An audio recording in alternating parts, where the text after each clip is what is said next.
Carlos Pérez, socio director del Centro por un Recurso Efectivo AC. Buenas noches, querido Carlos, gracias por estar con nosotros. Buenas noches, Elisa, es un gusto estar acá. Oye, Carlos, tú conoces perfecto, perfecto, digo yo, a la UNAM, a la Suprema Corte de Justicia. Estuviste encargado del tema de los derechos humanos ahí en la Suprema Corte hace ya algunos años. Eres académico, estudioso, también ejerces la abogacía.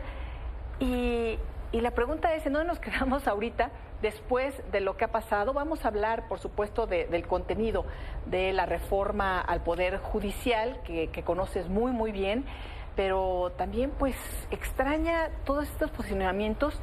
Veía yo en redes que, por ejemplo, investigadores del Instituto de Investigaciones Jurídicas, una investigadora muy reconocida, dice, bueno, ¿de cuándo acá la Universidad Nacional Autónoma de México tiene que emitir un comunicado para decir que es la opinión del grupo de trabajo? Pues así funciona la UNAM y las opiniones se dan en esa pluralidad que existe en la universidad y en el propio Instituto de Investigaciones Jurídicas, que por cierto, pues muy pocos leyeron el documento. El presidente reconoció que no lo había leído, pero las críticas se volcaron sobre el mismo, y en el propio trabajo hay opiniones distintas, algunas que resaltan cosas positivas de la reforma al Poder Judicial, otras negativas, en fin, pero parece que esto ocasionó más una reacción, pues en donde, pues yo no sé si los investigadores de jurídicas no son parte de esa comunidad, porque dice el comunicado que no es el sentir de la comunidad. Pues es que son muchos sentires, la comunidad es muy plural, ¿no? Hola, Carlos. Bueno, hola, ¿qué tal? Mira, la universidad es el centro de discusión e inteligencia del país, y obviamente yo creo que estamos viviendo, en el tema de la reforma judicial, un episodio que ya empieza a ser histórico, ¿no? Yo creo que es una consecuencia innegable del resultado de la votación clara, definitiva, contundente del 2 de junio. Abre una veta de discusión que teníamos pendiente en este país desde hace muchos años, porque no hay que olvidar que el sistema judicial como lo conocemos, el sistema de justicia también como lo conocemos, pues en realidad es uno de los productos iniciales de ese proceso de la transición que inició a finales de los años 90 y que ha quedado un poco al pendiente, ¿no? Sí. Al pendiente. Pero se ha politizado mucho el tema, ¿no, Carlos? Se ha politizado mucho, pero yo no veo, no entendería que no se politizara demasiado, ¿no? La naturaleza misma de la propuesta es polémica, es muy polémica, porque toca, me parece a mí, o más bien devela, la necesidad de tener una discusión profunda, insisto, en un tema que hay que discutir, y ahora que entremos al contenido de la propuesta lo vamos a Fíjate, es que decía el presidente, sí, ya sabemos cómo piensan los expertos, pues sí, pero bueno, en este tema queremos escuchar, por supuesto, a la sociedad, que te digo, en la encuesta decían que ni siquiera la mitad no sabía que el presidente proponía esta reforma. Me extraña porque además ha sido pues muy promovida en la propia mañanera, que tiene un altísimo alcance, pero por supuesto que necesitamos la opinión de expertos de temas también ya muy concretos. Y también, por ejemplo, estaba viendo que una de las propuestas y una de las preguntas que hacían era que se evalúe de forma independiente a la labor de jueces, de magistrados, de ministros. Bueno, eso se lo habían dicho Arturo Saldívar cuando iba a hacer la reforma que hizo, la reforma anterior, y no agregó, cuando él era presidente, claro, de la Corte, que dependía la evaluación del mismo. Entonces, me parece de pronto como estos puntos que vale la pena comentar, porque por supuesto que ha habido propuestas de reforma y muchos académicas de la UNAM, de jurídicas y de muchas otras universidades, y como ha sido tu caso, han señalado la importancia y urgencia que se necesitaba de hacer una reforma profunda. Es urgente, es necesario para concluir, yo creo, que el proceso de transición democrática del país. Sí.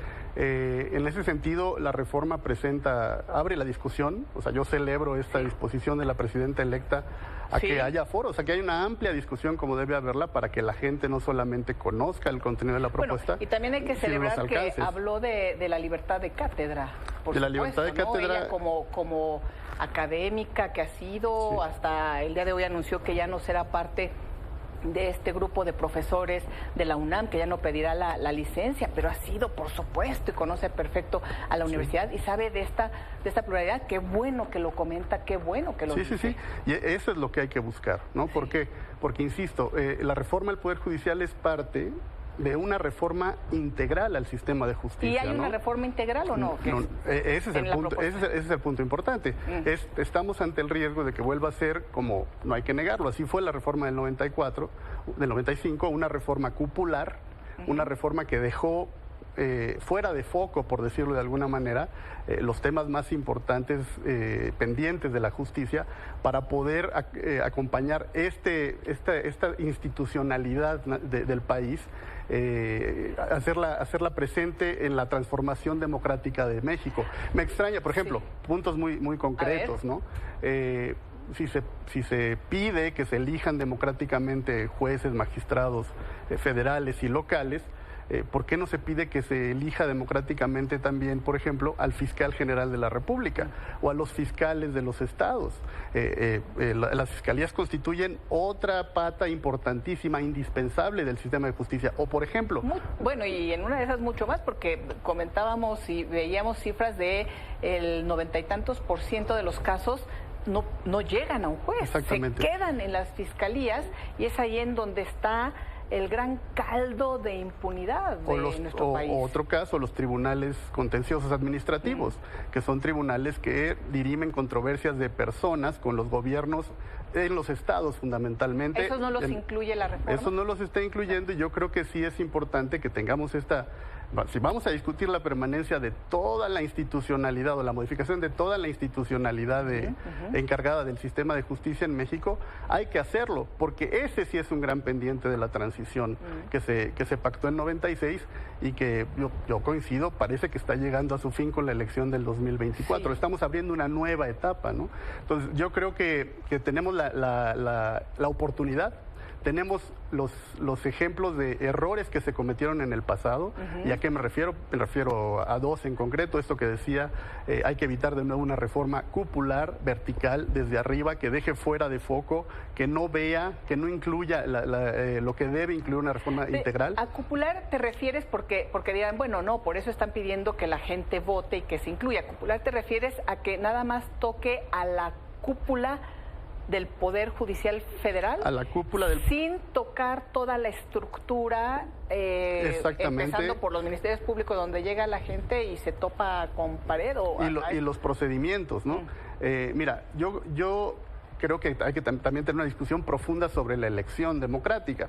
Sí. De entrada yo diría, pues no hay que tenerle miedo a la elección democrática, porque hay modelos, por ejemplo el modelo de Estados Unidos. Nosotros tenemos un modelo federal inspirado en el modelo de Estados Unidos, y ahí se eligen, por ejemplo, los jueces locales, ¿no? Hay una salvaguarda constitucional que establece que son funcionarios federales electos por los poderes constituidos los que eligen a la judicatura federal, a los ministros, a los magistrados de los juzgados de apelación, como una salvaguarda para la propia Constitución. Pero ese es un modelo de elección de jueces que existe, funciona, no en todos los estados, en algunos estados. Y hay otras herramientas también para introducir de a de veras la voz popular, el sentir de la sociedad al momento de impartir justicia. Tú misma fuiste recientemente testigo de cómo funciona el sistema americano, sí, a través del sistema de jurados. Sí, ¿no? Sí, en el juicio de García Luna. Lo acabamos de ver ahorita con Trump, ¿no? 12 ciudadanos de Nueva York condenan al expresidente Trump como un criminal. Así es. ¿no?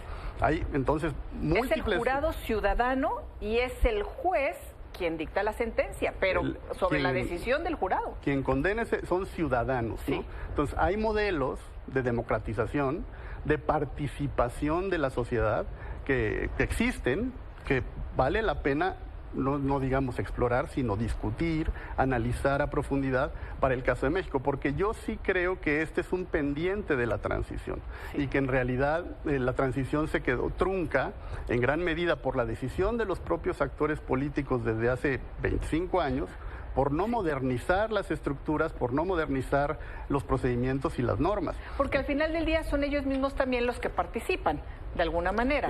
Por supuesto, pero hay un rasgo clarísimo, por ejemplo, ¿no? yo siempre lo he dicho, lo sostengo, siempre se extrañó en el Poder Judicial de la Federación una voz de un representante, un jurista, alguna persona, un constitucionalista de izquierda, ¿no? Sí. Desde 1995 no se nombró, y ha habido siempre juristas de izquierda, ¿no?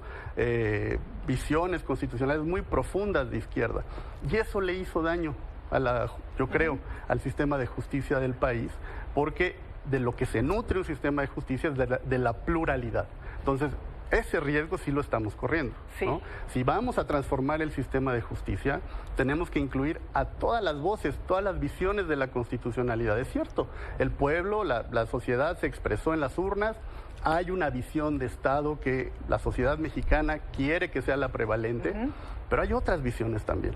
Y esas visiones tienen que estar representadas en la judicatura, tienen que guiar el trabajo de investigación para proteger la libertad y los derechos de las personas. Y además la Constitución exige, a diferencia del pasado, irreductibles que ya nadie puede negar. Por ejemplo, la protección a los derechos humanos, de fuente nacional, de fuente internacional, nuestra participación fiel y leal y de tantas décadas como país a reglas reconocidas como parte de la civilidad internacional, ¿no? El Pacto de San José, la Convención Americana de Derechos Humanos, el Pacto Internacional de Derechos Civiles y Políticos. Somos miembros fundadores, ¿no? de la Declaración Universal de los Derechos Humanos. El juicio de amparo mexicano integró la Declaración Universal de Derechos Humanos, la aportación mexicana. Esos son irreductibles, ¿no? Sobre los cuales tenemos que construir un sistema que en realidad, no podemos negarlo, atienda al llamado de las urnas. Yo estoy completamente de acuerdo con eso, pero en un modelo de inclusión y discusión amplia de todas las personas, todo el mundo tiene que decir, ¿no? Sí. Y por el otro lado también me parece que es importante, y no debemos volver a caer en errores del pasado, digo, tomando en cuenta, cuando me refiero a una reforma cupular, la reforma afectará juicios concretos. Vamos a suponer que se decide que se elijan a los ministros de la Corte en febrero o marzo del año que entra. Tendrá que ser muy cuidadosa la reforma para no afectar a las millones de personas que hoy en día están litigando en México. Están litigando sus asuntos, están tratando de hacer valer sus derechos en las cosas más cercanas, más importantes para ellos, ¿no? Su patrimonio, su libertad, su seguridad. Que además no para, ¿no? El tema de la Corte ve en una cantidad de asuntos. Y la Corte es quien menos asuntos ve, comparado con la judicatura local, ¿no? Y en lo local tendrán que desahogar, por supuesto, de la mejor manera todos estos casos y garantizar que así sea, ¿no? No se puede parar. O sea, el servicio de justicia no puede suspenderse. Sí.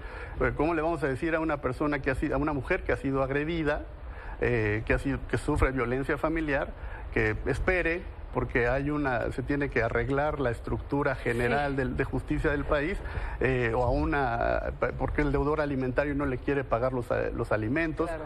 ¿Cómo le decimos a alguien, espérate tantito porque el Congreso no se acaba de poner de acuerdo si va a desaparecer el INE o no, lo va a modificar? Porque eso tienen que que modificar reglas electorales, ¿no? Sí. Entonces, yo lo que digo parece ser un galimatías. ¿Cuál es la solución? Pues yo así coincido con la presidenta electa. Vamos a discutirlo en serio. Vamos a discutirlo en serio, que se abra, que sea plural. Va a ser interesante escuchar todas las voces, Carlos, y si te parece, pues sigamos en contacto para ir viendo ya cómo se va aterrizando. Primero, bueno, este Parlamento abierto o estas mesas abiertas en donde se van a dar a conocer las distintas opiniones y todas las evaluaciones técnicas que creo que pues estaremos presentando, por supuesto, aquí y ver todos estos detalles de cómo impactan pues en el día a día de las y los mexicanos, que al final de cuentas lo que queremos es que exista una mejor y una buena procuración de justicia, que corresponde a las fiscalías, e impartición de justicia, que corresponde al Poder Judicial. Yo creo que das al clavo, o sea, ese es el punto importante. No nos podemos dar el permiso de desperdiciar una oportunidad como esta. Yo lo veo como una oportunidad. Es un tema pendiente, una reforma integral al sistema de justicia, que otorgue justicia expedita, barata para la gente, accesible sobre todo, ¿no? Sí. Que la gente no tenga miedo de ir al Ministerio Público, tenga confianza de ir a los tribunales y que disuada un sistema de justicia robusto, la consumación de hechos ilícitos en perjuicio de todos. Sí. ¿No? Carlos, muchísimas gracias. Sigamos en contacto. Con todo gusto, Elisa. Muchas gracias. Buenas noches. Una pausa y volvemos.